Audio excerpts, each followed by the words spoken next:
Bonjour messieurs, bonjour madame, bonjour mademoiselle, bonjour à toutes et bonjour à tous.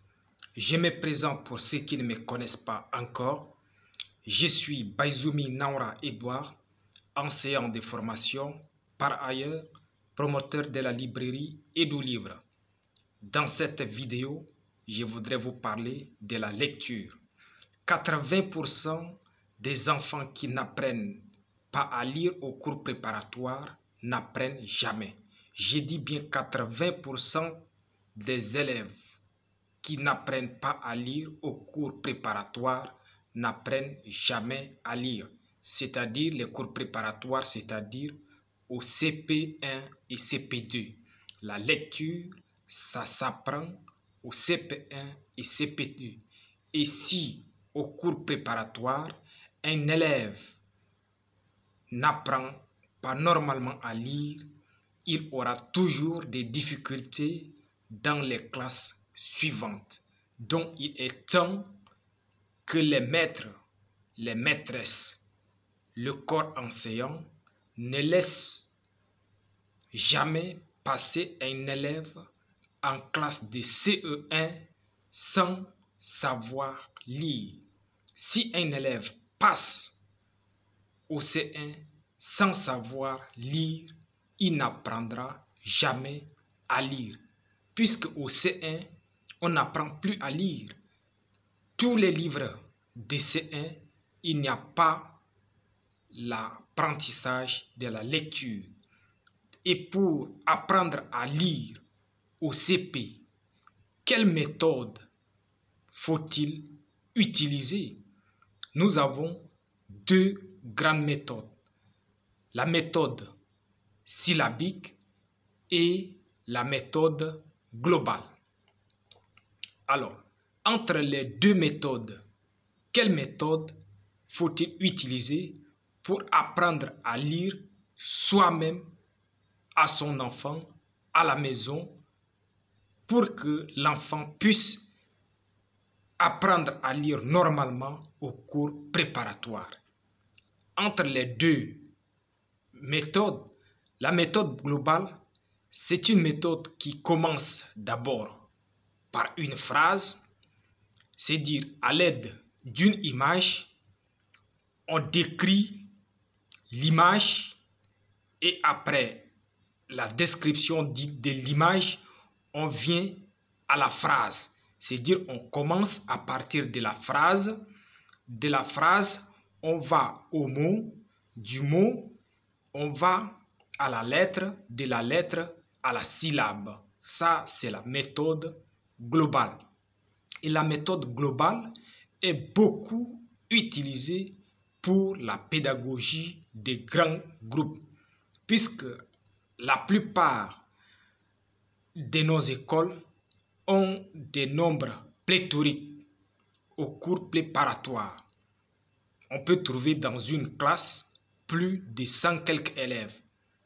Pour cette classe, il est difficile pour cet enseignant d'utiliser la méthode syllabique. Donc, ils sont contraints d'utiliser la méthode globale. C'est-à-dire, on commence de la phrase et de la phrase au mot à la syllabe, à la lettre. Alors, cette méthode est très compliquée. C'est une méthode qui a vraiment des pains sur la planche. Parce qu'avec cette méthode, l'enfant n'apprendra jamais la lecture. La méthode qui est recommandée, la méthode qui a fait ses preuves, c'est la méthode syllabique. La méthode syllabique qui consiste à commencer du simple au complexe. On commence d'abord par l'étude des voyelles, de la voyelle à la syllabe, de la syllabe au mot, du mot à la phrase. Et c'est une méthode qui est très excellente pour la lecture. Mais ce qui est pour cette méthode, elle est beaucoup sollicitée dans un petit nombre.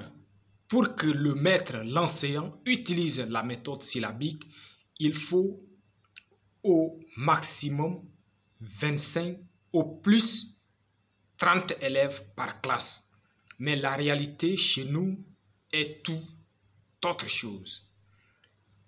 Donc, ce qui est souhaitable, surtout à la maison, parce qu'à l'allure où nous sommes, à l'allure où notre système éducatif va, avec le nombre pléthorique des élèves, surtout dans les cours préparatoires, c'est-à-dire au CP1 et CP2, un élève, une maîtresse ou bien un maître a devant lui plus de 100 quelques élèves.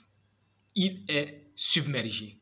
Donc, surtout, il est du devoir des parents d'élèves, surtout aux tuteurs et tout autre encadreur, de chercher un livre de lecture et essayer d'appuyer ce que le maître fait à l'école pour que l'enfant, pour qu'un élève ne sorte jamais au cours préparatoire sans connaître à lire. Puisque quand un élève passe déjà les classes préparatoires, c'est-à-dire s'il n'apprend pas à lire au CPE2, parce que c'est au CP2 qu'un élève arrivé jusqu'à la fin de l'année scolaire doit connaître lire correctement. Si l'élève ne connaît pas lire au CP2, il est impossible d'apprendre à cet élève à lire. Là où le bas blesse encore, on peut trouver dans les collèges, même les lycées, beaucoup des élèves ne connaissent pas lire. La cause de l'échec scolaire, la cause principale de l'échec scolaire vient de plus souvent du manque de la lecture, de la non-maîtrise de la lecture, puisque c'est la lecture qui est la base de tout. Un élève qui ne connaît pas lire, qu'il soit au C1, au C2, C1, c'est pas possible pour qu'il comprenne d'autres matières. Ça, je parle en tant qu'un enseignant.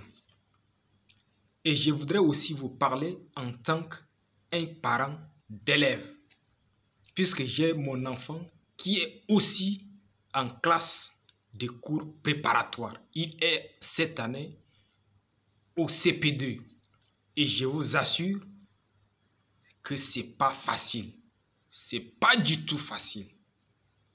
Apprendre à lire à un enfant, c'est pas du tout facile. À l'école, ça dépend des écoles. Beaucoup des écoles utilisent la méthode globale. Et je vous dis, avec la méthode globale, c'est pas facile. Donc, je me suis fait violence pour trouver un livre qui puisse l'aider. Chaque soir, je l'entraîne à lire. Ce n'est pas une mince affaire. D'abord, on a commencé avec l'écriture. Quand j'ai commencé avec l'écriture, c'est de faire les gymnastiques des mains et autres.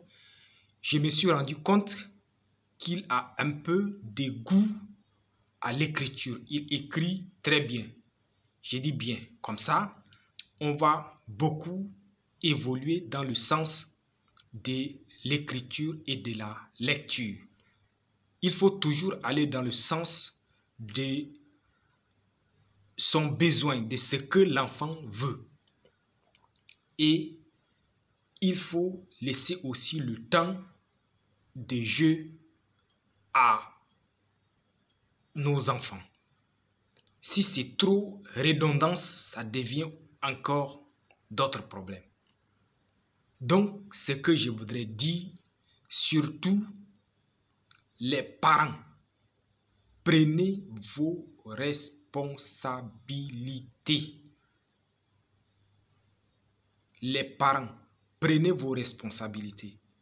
Surtout, tous les parents, tous les papas, les mamans, les grands frères, les grandes sœurs qui ont leurs petits frères, leurs petites sœurs, leurs nièces, cousins, cousines, qui sont au cours préparatoire, c'est-à-dire au CP1 ou bien CP2, il est temps de les apprendre à lire. Il est temps de les apprendre à lire.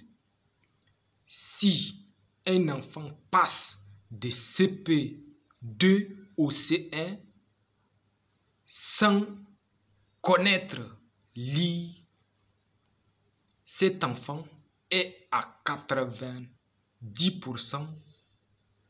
je dis bien cet enfant est à 90% d'échec scolaire. Puisqu'quand il va au C1, on n'apprend plus à lire. Le maître a devant lui les programmes. Et lui, quand on écrit, il ne connaît pas déchiffrer, il ne connaît pas lire. Il ne connaît pas lire les consignes. Alors, donc, cet élève sera frustré, il sera toujours en retard par rapport à d'autres élèves et même s'il apprend à lire dans les classes suivantes, il aura toujours des difficultés à lire. Donc, j'ai fait cette vidéo pour essayer de demander, pour essayer de dire surtout aux parents, aux tuteurs, de prendre en main l'éducation de leurs enfants, surtout en ce qui concerne la lecture. Je suis un enseignant, aussi je suis un parent d'élève, je connais les difficultés pour qu'un père ou bien une mère éprouve dans l'apprentissage les difficultés que les familles, les parents éprouvent, les moyens que les parents déboursent, des sommes colossales, les livres, les répétiteurs et bien d'autres moyens pour que les enfants réussissent à l'école. Mais il est temps, il faut investir à temps. Surtout, il faut investir à partir de CP2, CP1, CP2.